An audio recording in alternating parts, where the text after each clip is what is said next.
नाशिक जिल्ह्यातील येवला शहरात जुनी जनता शाळा आणि जुनी नगरपालिका रोड परिसरात गांजाची खरेदी विक्री सुरू होत असल्याची गोपनीय माहिती येवला शहर पोलिसांना मिळाली होती। या माहितीच्या आधारे पोलिसांनी तात्काळ सापळा रचला आणि त्या ठिकाणी छापा टाकला।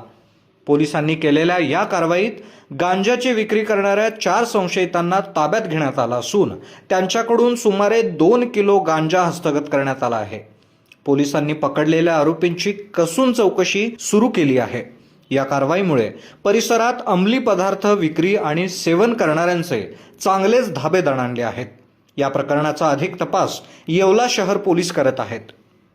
मी पोलीस निरीक्षक गिरीश प्रकाश महाजन।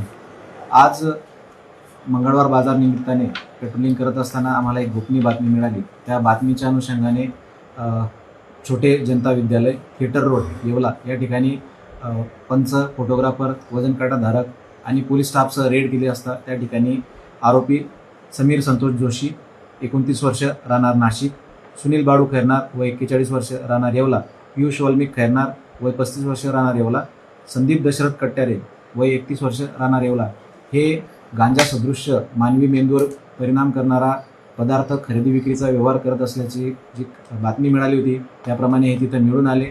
त्यांच्याकडे साधारण 2 किलो 200 ग्राम गांजा एकूण किंमत 22,000 रुपयाचा मिळून आलेला आहे आणि त्यांच्यावर NDPS कायद्याप्रमाणे पुढील कारवाई करण्यात येत आहे।